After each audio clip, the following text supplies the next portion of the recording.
तर तुम्ही पाहिला इथं तर साहित्य क्षेत्रामध्ये आपण पाहतोय सगळ्यात पहिल्यांदा मॅन बुकर पुरस्कार. हे पहा, हा मॅन बुकर पुरस्कार आहे आणि हा मॅन बुकर इंटरनॅशनल पुरस्कार आहे. तर आंतरराष्ट्रीय स्तरावरचे साहित्य क्षेत्रातले हे दोन सगळ्यात प्रमुख आणि मुख्य पुरस्कार आहेत. यांचा तुलनात्मक अभ्यास थोडासा आपण करूयात. मॅन बुकर आणि मॅन बुकर इंटरनॅशनल हे दोन प्रकारचे पुरस्कार आहेत. यांच्या स्थापनेकडे तुम्ही लक्ष द्या. प्रत्येकाचं वेगळं आहे. याची मॅन बुकरची स्थापना 1969 ला झालेली आहे. मॅन बुकर इंटरनॅशनलची 2004 ला झालेली आहे स्थापना. याची सुरुवात 1969, मॅन बुकर इंटरनॅशनलची सुरुवात 2005 ला झालेली आहे. बस, बाकी स्वरूप वगैरे ते जास्त विचारत नाहीत. फक्त कोण देतं तर क्रॅक स्टार्ट संस्था आहे ती देते, क्रॅक स्टार्ट संस्था. ठीक आहे, आता आपल्याला वैशिष्ट्य बघायचे दोन्ही पुरस्काराचे. आपण वैशिष्ट्यांकडे येऊयात. आता दोन्ही पुरस्कारांचे वैशिष्ट्य मी तुमच्या समोर मांडतोय. हा जो पुरस्कार आहे मॅन बुकर, तो फक्त 2014 पूर्वीचं सांगते. काय झालं सर, आता साहित्य हो येतं त्याच्यामुळे आपण घेतोय. 2014 पूर्वी काय होतं की हा फक्त राष्ट्रकुल देशातील इंग्रजी साहित्याला दिला जायचा. राष्ट्रकुल देश कोणते माहिती आहे तुम्हाला? आपल्या ब्रिटिशांनी ज्यांच्यावर राज्य केलं त्या देशांचा जो संघ आहे त्याला राष्ट्रकुल संघ असं म्हणतात. त्यातील इंग्रजी साहित्य जे आहे ते इंग्रजी साहित्याला मॅन बुकर दिला जायचा 2014 पूर्वी. आता 2014 नंतर जगातील कोणत्याही इंग्रजी साहित्याला दिलं जातं. जगातील कोणताही देश असो इंग्रजी साहित्याला देऊन टाकला जातो, हे लक्षात ठेवा. 1992 नंतर दरवर्षी फक्त एका व्यक्तीचा दिला जातो असा नियम होता. परंतु 2019 त्याला अपवाद पहा, म्हणजे त्याच्यामुळे याच्यावरती प्रश्न येऊ शकतो मॅन बुकरवरती. कारण की मॅन बुकर हा 2019 ला अपवाद आहे. या आधीचा नियम काय त्यांचा, तुम्ही नियम लक्षात घ्या. या आधीचा त्यांचा नियम की दरवर्षी फक्त एकाच व्यक्तीस दिला जाईल. परंतु 2019 ला किती दिलंय? 2 व्यक्तीला दिलाय, तो अपवाद आहे. ठीक आहे, मग आता 2019 विजेते आपण पाहून घेऊयात मॅन बुकरच्या.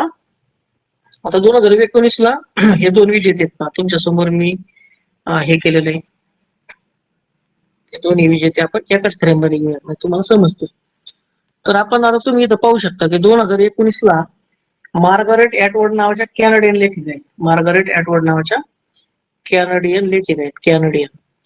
त्यांना दिलेलं आहे. मार्गारेट ॲटवुड कॅनडियन लेखिका आहेत, त्यांना मॅन बुकर अवॉर्डने सन्मानित करण्यात आलेले 2019 ला. तर त्यांच्या द टेस्टामेंट या पुस्तकासाठी तो देण्यात आलेला आहे. आता मार्गारेट ॲटवुड ज्या आहेत कॅनडियन लेखिका, त्या आतापर्यंत सर्वात वयस्कर आहेत. त्यांना 79 वय त्यांचं, त्यावेळेस त्यांना मिळालेला आहे, लक्षात ठेवा. त्यानंतर त्यांना याच्या आधी पण एकदा मिळालेला आहे पुरस्कार, हे लक्षात घ्या, महत्वाचं आहे. त्यांना 2000 मध्ये पण हा पुरस्कार मिळाला होता ब्लाइंड असासिन या पुस्तकासाठी. म्हणजे ब्लाइंड असासिन हे जे पुस्तक आहे या पुस्तकासाठी त्यांना त्यावेळेस 2000 साली एकदा पुरस्कार मिळाला होता मॅन बुकर, आणि त्यांना पुन्हा एकदा मिळाला होता 2019 ला द टेस्टामेंट या पुस्तकासाठी. अशा प्रकारच्या ते कॅनडियन लेखिका. दुसऱ्या ज्या व्यक्ती आहेत त्या आहेत बर्नार्डिन एव्हास रिस्टो, हे ब्रिटिश लेखिका आहेत. आणि त्यांचं जे पुस्तक आहे ते आहे गर्ल वुमन वादर या पुस्तकासाठी त्यांना मिळालेलं आहे. आता हे यांचं वैशिष्ट्य काय, पहिल्या कृष्णवर्णीय व्यक्ती ज्यांना मॅन बुकर पुरस्कार मिळालाय, पहिल्या कृष्णवर्णीय विजेते आहेत त्या बर्नार्डिन एव्हारिस्टो, ब्रिटिश लेखिका आहेत. गर्ल वुमन आदर या पुस्तकासाठी. तर सरळ वर्णन क्वेश्चन पण येऊ शकतो, पुस्तकाचं नाव, लेखिकेचं नाव, किंवा मग कितव्या, म्हणजे पहिल्या कृष्णवर्णीय कोणते आहेत, किंवा सर्वाधिक वयस्कर कोणते आहेत, किंवा मार्गारेट ॲटवुड यांना किती वेळा मिळालाय, किंवा कोणत्या साली याच्या आधी ते पुस्तक कोणतं होतं, अशा प्रकारचा प्रश्न येऊ शकतो. त्यामुळे याच्यावरती विशेष लक्ष द्या तुम्ही. ठीक आहे, तर अशा प्रकारे हे मॅन बुकरचं होतं. आता भारतीय जे होते मॅन बुकर 2019च्या अंतिम यादीत 6 पुस्तकांची यादी होती. त्याच्यामध्ये भारतीय लेखक सलमान रुश्दी यांचं की-शॉट हे पुस्तक होतं. की-शॉट नावाचं एक पुस्तक होतं की जे रेसमध्ये होतं सलमान रुश्दी यांचं. ठीक आहे, ते एक लक्षात ठेवा. आता आपण मॅन बुकर इंटरनॅशनल कडे येऊयात. मॅन बुकर इंटरनॅशनल मध्ये 2016 पूर्वी दर 2 वर्षांनी दिला जायचा, आता दरवर्षी दिला जातो. 19 विजेते आपण पाहतोय मॅन बुकर इंटरनॅशनलचे. 2019 मध्ये जोखा अल हर्ती यांना मिळालेला आहे. त्या अरेबी लेखिका आहेत, अरेबी लेखिका जोखा अल हर्ती. त्यांचं जे पुस्तक आहे ते सेलेस्टियल बॉडीज नावाचं पुस्तक आहे, त्यासाठी मिळालेलं आहे, सेलेस्टियल बॉडीज. ठीक आहे, तर ही ओमान मध्ये वसाहतवादानंतर झालेली स्थित्यंतरे त्यामध्ये त्यांनी चितारलेली आहेत. तर अशा प्रकारच्या त्या लेखिका आहेत, त्यांना ते मिळाले मॅन बुकर इंटरनॅशनल. ठीक आहे. त्यानंतर मरिलिन बुथ या अमेरिकन अनुवादक आहेत. मरिलिन बुथ अमेरिकी अनुवादक यांनी त्या पुस्तकाचा अरबीतून इंग्रजीमध्ये अनुवाद केलेला आहे. ओका अलहर्ती, जोका अलहर्ती यांच्या पुस्तकाचा. ठीक आहे. त्यामुळे या दोघींना हा पुरस्कार दिला गेलेला आहे. तर अशा प्रकारे हे मॅन बुकर होतं. आपण लगेच पुढच्या पुरस्काराकडे जाऊयात, ज्याच्यावरती आता राज्यसेवेला प्रश्न येऊन गेलाय. तो पुरस्कार आता आपल्या समोर आहे. साहित्य अकादमी पुरस्कार आणि ज्ञानपीठ पुरस्कार. तर आपल्याला साहित्य अकादमीवरती प्रश्न येऊन गेलाय. हे पहा, सरळ सरळ वाक्य होतं आपल्या वाक्य तुमच्या समोर मी तुम्हाला दाखवून देतो की कसा प्रश्न आलेला आहे. पहा, अनुराधा पाटील दिसते तुम्हाला? अनुराधा पाटील हे पहा तुमच्या समोर मी आता मांडते. हा हे आलेलं होतं अनुराधा पाटील यांच्यावरती, आणि कदाचित अजूनही कविता संग्रहावरती तो प्रश्न होता, आणि लघुकथा असं त्यांनी शब्द वापरला होता. तुम्हाला आठवत असेल तर त्यांनी पेपरमध्ये जो शब्द वापरला तो कथा संग्रह असा शब्द वापरला, किंवा लघुकथा. पण कदाचित अजूनही ह्या कविता संग्रह आहे. तर अशा प्रकारे हा प्रश्न विचारला गेलेला आहे. आणि त्यानंतर शशी थरूर दिलेले होते. तुम्हाला आठवत शशी थरूर आठवत आहे की इंग्रजीसाठी? तर आयोगाने इथं आपल्याला मुलांना चुकवलं, ते म्हणजे अनुराधा पाटील यांच्या कथा संग्रह आणि कविता संग्रह इथं चुकवलेलं आहे आपल्याला. ठीक आहे, ते जाऊ दे आता. इथून पुढे असं चुकायला नको किंवा असं कन्फ्युजन नको, म्हणून आपण फक्त पाहतोय हा प्रश्न. ठीक आहे, म्हणजे आपण फक्त पाहतोय या प्रश्नाकडे पाहतोय आपण कशा प्रकारे आयोग आपल्याला फसवतो. तर इथं कविता संग्रह आहे आणि तिथं कथा संग्रह, लघुकथा संग्रह अशा प्रकारचे शब्द वापरून आपल्याला फसवलं जातं. त्याच्यामुळे बारकाईने पेपर वाचत चला. तर ठीक आहे, आपण आता पाहायला सुरुवात करूया. तुम्हाला कळलं आता कशा प्रकारे आयोगाने आपल्याला हे केलेले. आता आपण पाहतोय ज्ञानपीठ पुरस्कार आणि साहित्य अकादमी पुरस्कार हे दोन प्रकारचे पुरस्कार आहेत. ज्ञानपीठ पुरस्काराची स्थापना 1961 साली झालेली आहे आणि सुरुवात 1965 ला झालेली आहे. साहित्य अकादमी पुरस्काराची सुरुवात 12 मार्च 1954 ला झाली. स्थापना सुरुवात 1955 ला झालेली आहे. आता हा पुरस्कार कोण देतं याच्यावरती प्रश्न येऊन गेलेला आहे. एक ऑनलाईनर क्वेश्चन आलेलं होतं याच्या आधी, तर तुम्ही पाहू शकता ऑनलाईनर क्वेश्चन कसा होता की ज्ञानपीठ पुरस्कार जे देतं ना ते आहे जैन ट्रस्ट व times of India group. Jain trust व टाइम्स ऑफ इंडिया ग्रुप हे दोन, म्हणजे जैन ट्रस्ट आणि त्यांचाच टाइम्स ऑफ इंडिया जो ग्रुप आहे, पेपर आहे टाइम्स ऑफ इंडिया, त्यांच्यातर्फे ज्ञानपीठ पुरस्कार दिला जातो. तसं साहित्य अकादमी पुरस्कार जे आहे ते भारत सरकार देतं. पहा, याच्यावरती प्रश्न येऊ शकतो, म्हणून आपल्याला हा मुद्दा डिटेल पाहिजे. त्यानंतर स्वरूप काय, ज्ञानपीठ पुरस्कार 11 लाख रुपयांनी सरस्वतीची मूर्ती दिली जाते. तर साहित्य अकादमी पुरस्कारामध्ये 1 लाख रुपयांनी ताम्रपट दिला जातो.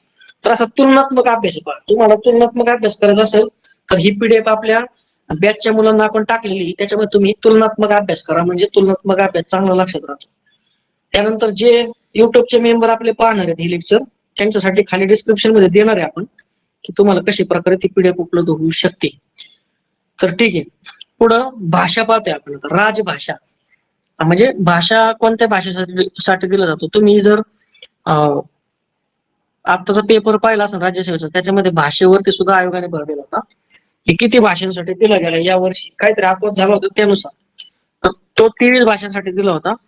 तर किती भाषांसाठी दिला जातो, तर साहित्य अकादमी पुरस्कार 22 भाषा प्लस इंग्रजी प्लस राजस्थानी अशा 24 भाषांसाठी दिला जातो. आणि ज्ञानपीठ पुरस्कार 22 राजभाषा आणि इंग्रजी अशा 23 भाषांसाठी दिला जातो. याचा अर्थ असा होतो, तुम्ही नीट लक्षात घ्या, याचा अर्थ असा होतो की राजस्थानी भाषा ही राजभाषा नाहीये. ठीक आहे, राजभाषा आपल्या 22 आहेत ज्या परिशिष्ट 8 मध्ये दिलेल्या आहेत, त्या प्लस इंग्रजी आणि प्लस राजस्थानी अशा 24 भाषांना साहित्य अकादमी पुरस्कार दिला जातो. आणि ज्ञानपीठ पुरस्कार हा फक्त 22 राजभाषा आणि इंग्रजी अशा 23 भाषांना दिला जातो. तर असा हा दोन्हीमधला फरक आहे. आणि राजस्थानीला सेपरेट ऍड केल्याचा तर राजस्थानी ही आपले राजभाषा नाही. त्याच्यावर प्रश्न फॉर्म होऊ शकतो की आहे की नाही याच्यावर, हे लक्षात ठेवा.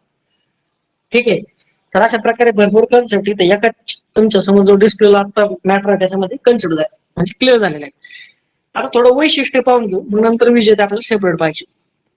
तुम्ही जर आता वैशिष्ट्यांकडे जर आपण आलो तर तुमच्या लक्षात येईल की मरणोत्तर दिलं जात नाही. मरणोत्तर दिला जात नाही. कोणता पुरस्कार? हा, ज्ञानपीठ पुरस्कार मरणोत्तर दिला जात नाही. तुम्ही लक्षात घ्या, मरणोत्तर दिला जात नाही. त्यानंतर दरवर्षी एकाच व्यक्तीला दिला जातो. ठीक आहे. 1982 नंतर लेखकाच्या संपूर्ण कारकिर्दीसाठी तो आता दिला जातोय. त्याचे पहिले विजेते जे आहेत ते जी शंकर कुरूप, मल्याळम भाषेतील लेखक आहेत जी शंकर कुरूप, ते पहिले विजेते होते.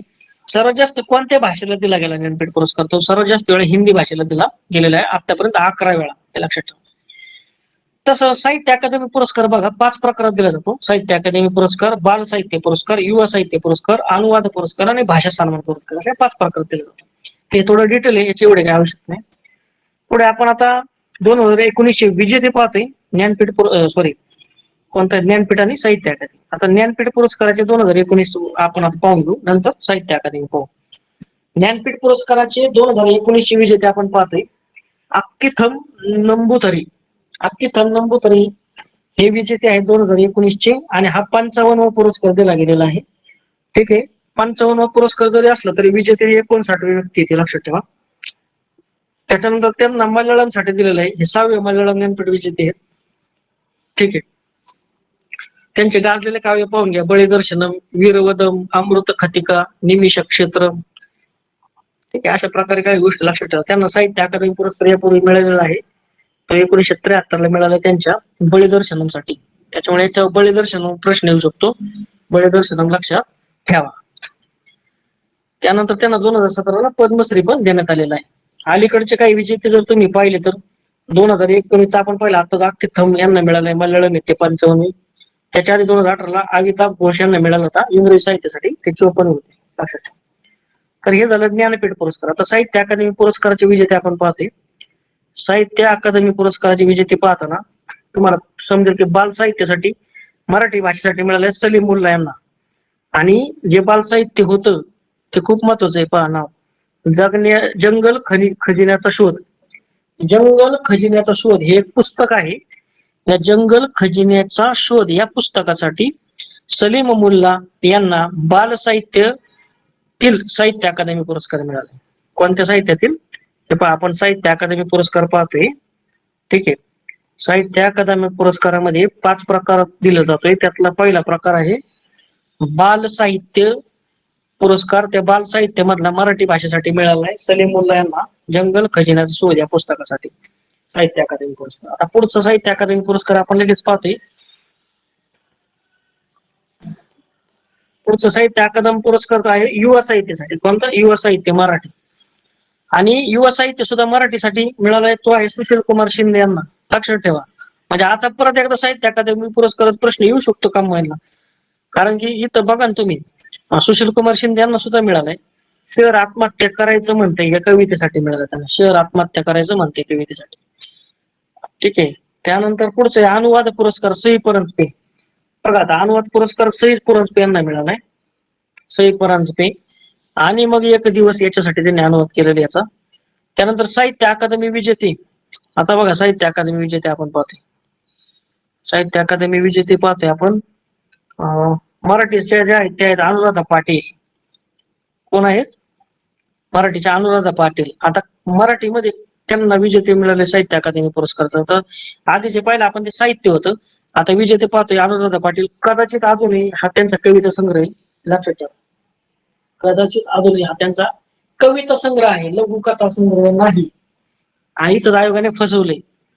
त्यानंतर पुढचा जो मिळालाय तो हिंदीचा नंदकिशोर आचार्य यांना मिळालाय, छिलते हुए आपने को, छिलते हुए आपने को.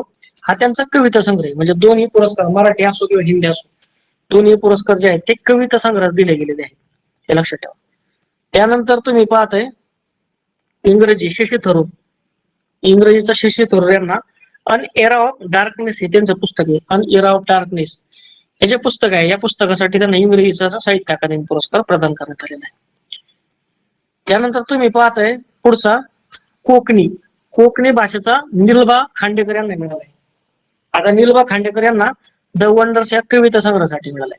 तुम्ही एक गोष्ट ऑब्झर्व करा, अनुराधा पाटील यांना कविता संग्रहासाठी मिळालाय, नंदकिशोर आचार्य हिंदी कविता संग्रहासाठी, मराठी कविता संग्रहासाठी, आणि कोकणी सुद्धा तुम्ही पाहताय कविता संग्रहासाठीच मिळालाय.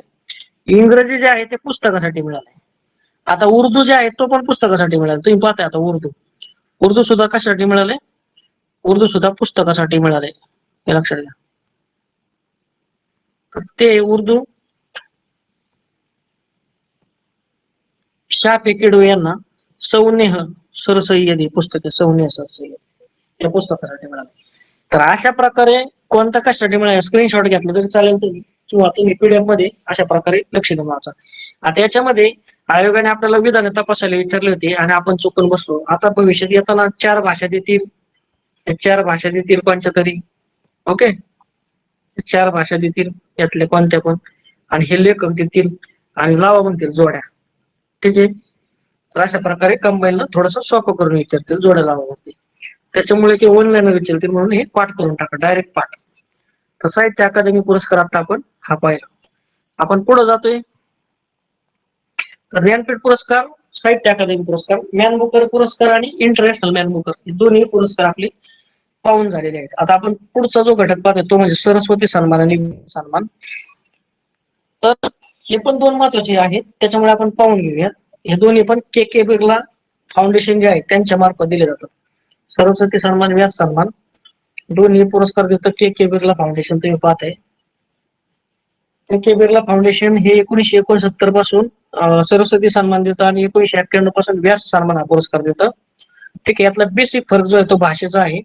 सरस्वती सन्मान जे आहे ते 22 राजभाषांपैकी एक, म्हणजे आपल्या ज्या 8वे परिशिष्ट आहे भारतीय राज्यघटनेत त्याच्यामध्ये 22 राजभाषा दिलेल्या आहेत. त्या 22 राजभाषांपैकी एका भाषेला सरस्वती सन्मान देतं 1969 पासून. त्याचं स्वरूप आहे 15 लाख रुपये. आणि व्यास सन्मान जे आहे ते 1991 पासून के के बिर्ला फाउंडेशनच देतं. ते फक्त हिंदी भाषेसाठी आहे, फक्त हिंदी भाषेसाठी 4 लाख रुपये.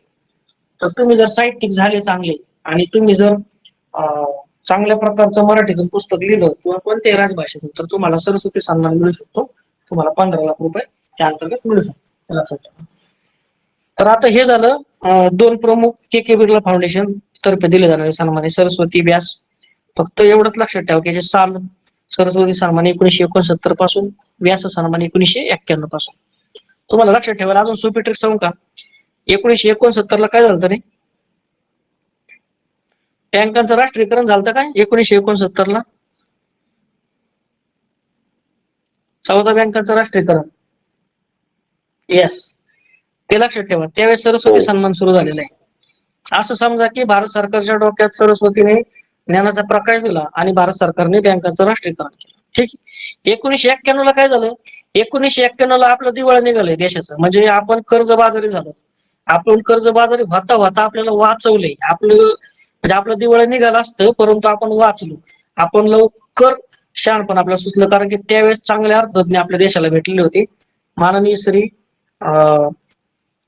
मनमोहन सिंग, आणि यांनी आपल्याला त्या याच्यातून बाहेर काढले. त्यावेळेस आपण 91 ला उखाचं धोरण स्वीकारलं, एलपीजी.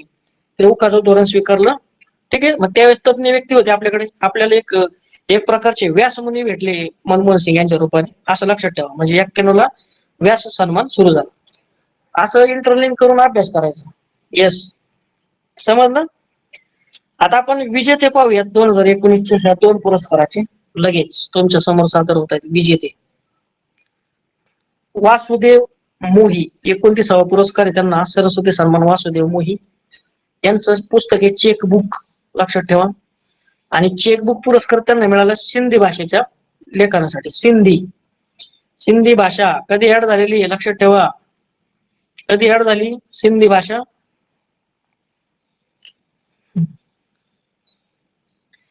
कितवी घटना दुरुस्ती आहे? मला वाटतं 1972 ला 21वी घटना दुरुस्ती, बरोबर का? 21वी घटना दुरुस्ती 1972, राईट. त्यावेळेस सिंधी भाषा ऍड झालेली आहे ना, पाहून घ्या. त्यानंतर पुढचे जे आहे ते नासिर, व्यास सन्मान जो मिळाला तो नासिर शर्मा या व्यक्तीला मिळाले. ते पण 29वे आहेत. कागद की नाव ही त्यांची कादंबरी आहे, त्या कादंबरीसाठी मिळाले. ओके, कागद की नाव. आता व्यास सन्मान हिंदी भाषेसाठी दिला जातो, माहिती आहे सगळ्यांना. ठीक आहे. तर इतर पुस्तके त्यांचे लक्षात घेऊन घ्या, पण कागद की नाव लक्षात ठेवा, सगळ्यात महत्वाचं आहे. ठीक आहे. तर जास्त डिटेल आयोग जाणार नाही. हा साहित्य संमेलन 2020 हे उस्मानाबादला होतं, 93. त्याचे अध्यक्ष ते फादर फ्रान्सिस डी ब्रोटो.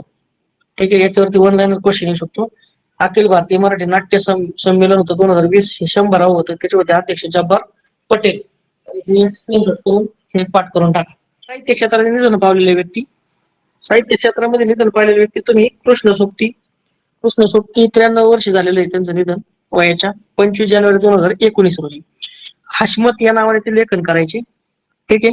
त्यांची पहिली कादंबरी चन्ना ही 1952 त्यांनी लिहिलेली, पण तिचं प्रकाशन झालेलं जानेवारी 2019 ला, एवढा लेट. त्यांच्या लघुकथा तुम्ही पाहून घ्या. लामा, नफिसा, सिक्का बदल गया. फिक्शन आहे त्यांचे डार्के बिछुडी, मित्रो मर्जानी, यारो की यार, की लडकी. त्यांच्या कादंबऱ्या बघा, जिंदगी नामा, सूरजमुखी अंधेरे के, समय सरगम, गुजरात पाक से गुजरात, हिंदुस्तान ही शेवटची त्यांची. त्यांना साहित्य अकादमी पुरस्कार भेटलाय, व्यास सन्मान भेटलाय, पद्मभूषण आहे, त्यांनी तो नाकारलेला आहे. ज्ञानपीठ पुरस्कार आहे 2017चा त्यांना, 53वा. हे लक्षात. त्यानंतर पुढची व्यक्ती आहे गिरीश कर्नाड. गिरीश कर्नाड जी व्यक्ती आहे त्यांचे 81 वर्षी बंगळुरू येथे निधन झालेलं आहे. ते 1962-63 ला ऑक्सफोर्ड युनियनचे अध्यक्ष होते. त्यांचे नाटक लक्षात घ्या. ययाती आहे, तुघलक आहे. हे नाटक आहेत, लक्षात घ्या. ययाती कादंबरी वेगळी आणि ययाती नाटक वेगळं, तुम्ही लक्षात घ्या. ययाती नाटक जे आहे तुम्ही पाहता, ययाती नाटक जे आहे ते गिरीश कर्नाड यांचं आहे. गिरीश कर्नाड नाटक आहे ययाती, तुघलक, हायवदन, नागमंडल, वेंडिंग अल्बम. तर ययाती, तुघलक, हायवदन, ययाती लक्षात ठेवा. ययाती नाटक गिरीश कर्नाड आणि ययाती कादंबरी कोणाची? वि स खांडेकरांची, बरोबर ना? येस. ययाती कादंबरी वि स खांडेकर, ययाती नाटक गिरीश कर्नाड. म्हणजे ह्या याच्यावरती आयोग फसवणार, हे लक्षात घ्या. त्यानंतर चित्रपट, संस्कार, पदार्पण, उत्सव, ओघर, निशान, डोर, पुकार हे त्यांचे चित्रपट आहेत. एक तर टायगर तुम्हाला माहित असेल, गिरीश कर्नाड त्यांनी त्याच्यात भूमिका केली. एक तर टायगर आहे. मालिका मालगुडी डेज, इंद्रधनुष्य, खानदान, अंतराळ. मालगुडी डेज पाहिला असेल ना तुम्ही? मालगुडी डेजची म्युझिक आठवते का? आठवते का नाही? दूरदर्शनवर. तर ते गिरीश कर्नाड होते त्याच्यात, म्हणजे त्यांची ती मालिका आहे. त्यानंतर त्यांना पुरस्कार आहेत. येस, छाया, छाया आपल्या जनरेशनची शक्तिमान. त्यानंतर मालिका पहा, मालगुडी डेज, इंद्रधनुष्य हे झालं. पुरस्कार पद्मश्री त्यांना 1974 ला, पद्मभूषण आहे 1992 ला, तुम्ही पाहताय. त्यानंतर ज्ञानपीठ 1998, कालिदास सन्मान 1998. त्यांचं आत्मचरित्र आढाढतं आयुष्य म्हणजे खेळता खेळता आयुष्य, आढाढतं आयुष्य म्हणजे खेळता खेळता आयुष्य. तर हे लक्षात ठेवा. त्यानंतर पुढचं आहे आता टोनी मॉरिसन आणि किरण नगरकर. तर जे टोनी मॉरिसन आहेत ते पहिली कादंबरी ब्लूएस्ट आहे. त्यानंतर ब्ल्यू कादंबरी पुलित्झर पुरस्कार त्यांचे साहित्याचे नोबेल 1993 ला त्यांना मिळालेला आहे. ते पहिल्या कृष्णवर्णीय महिला साहित्याचे नोबेल मिळवणाऱ्या टोनी मॉरिसन, हे लक्षात ठेवा. आपण मॅन बुकर पुरस्कार मिळवणारा पहिला कृष्णवर्णीय व्यक्ती मगाशीच पाहिलं. तसंच साहित्याचं नोबेल मिळवणाऱ्या पण पहिल्या कृष्णवर्णीय महिला आहेत, किंवा पहिली कृष्णवर्णीय महिला आहेत त्या टॉनी मॉरिसन. ठीक आहे. त्यांच्या पुस्तका पहा, Sula, a mercy home, paradise, song of Solomon, अमेरिकेचं सर्वोच्च प्रेसिडेन्शियल मेडल पण त्यांना मिळालेलं आहे. त्यानंतर आहेत किरण नगरकर, त्यांचं 77 वर्ष निधन झालं. त्यांच्या कादंबऱ्या लक्षात घ्या. 7 सक्क 43, कक्कड, एक्स्ट्रा, रेस्ट इन रेस, अशा प्रकारचे आहे. पुढं आता ते साहित्य क्षेत्रात निधन होतं, ते आता आपला टॉपिक संपला.